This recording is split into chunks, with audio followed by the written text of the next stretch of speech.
A dream team of Minnesota artists, writers, and musicians are coming together to create a very original musical. It's called Lemonade for the Lawnboy and the musical, and it opens in June at the Hastings Arts Center. Joining us with more is the playwright and director Greta Grosch. Yes. To tell us what the story is all about. It's Lemonade, Lawnboy the musical. Yes, I know, it's a lot. And go. And yeah, and as you said, we were talking about this earlier, and you said there are a lot of pieces, and there are a lot of pieces. So 8 years ago, one of the inspirations for the Church Basement Ladies musicals, which I also work on, was writing this book, Lemonade for the Lawnboy. And this is based on the life and art of this woman who had just lost her husband, and the artist David Cook, who was a recovering addict. And through the process of both of their recovery, they got together. He moved into her basement. They wrote this book, Lemonade for the Lawnboy, about sort of society women. So over the course then of writing this book, David started creating these ladies out of found objects, garden hoses, plungers, etc., in Janet's garage.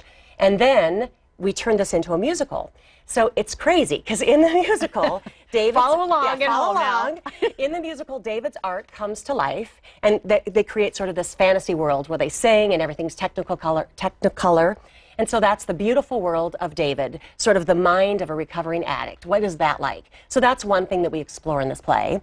And then there's there is a deeper part to this story. Yeah, so there's a deeper... of what's going on in an addict's mind when they're trying to... Right, and we're trying to figure... And that's what this show is. We've done this before. We're, like I said, working on this for 8 years. Because it's a tricky thing to try and figure out how to tell the story. And then there's also the story of these two broken people, you know, Janet, who's suffering from the loss of her husband, and David, who moves into her life, and how they sort of can help each other grow and figure out how to move on in life.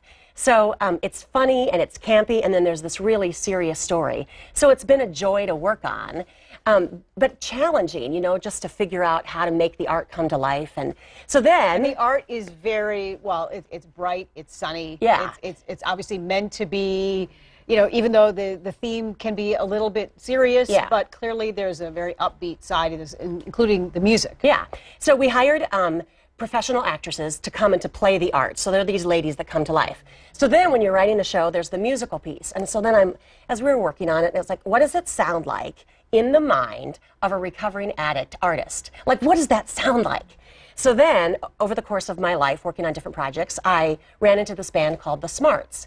So Jimmy Kennedy and Joe Weissman, who are two musicians in town, I was listening to their music, and it's sort of like pop, jazz, funk, and I went, that's what it sounds like. And there was one particular song called This Universe Which Is Hers, and where they sing about she gets inside my head, and I thought that's what it sounds like in David's head. So I asked them, hey, do you guys want to write a musical? And they're like, oh, I've never done that before. So they let me have access to all of their music. I have a musical arranger, Dennis Curley, who works on the Church Basement Ladies with me. As a matter of fact, after this interview, we are running over to the Plymouth Playhouse because we are working on the new Church Basement Ladies, number 6. Very popular here in town. I love Church Basement Ladies. Opens in August. So anyway, so then Dennis arranged all of this for musical theater. So we actually have a special guest here. One of the ladies, Molly McCurdle, is here, and she's going to be singing one of the songs. Again, one of the Smart songs, arranged by Dennis Curley for musical theater, and she is one of David's art pieces that has come to life and exists in his head. All right, I love it. Well, you've done a fabulous job setting it up. You did a great job. Greta Grosch, we want to see now, of course, the song and this come to life. Once again, so this is Molly McCurdle, and even though she's aware of the real world, it doesn't necessarily mean that she wants to live in it. All right, take it away.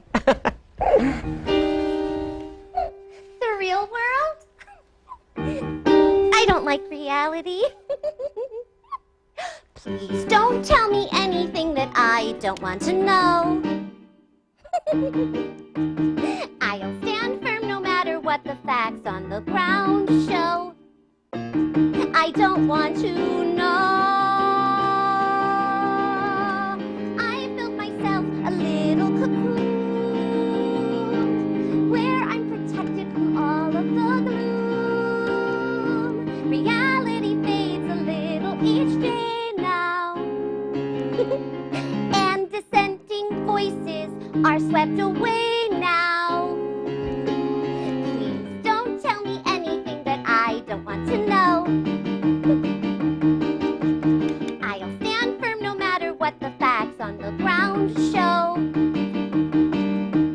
no. Don't tell me anything that I don't want to know. I don't want to know. 'Cause after all the truths, when I make it, it shouldn't impose upon my being.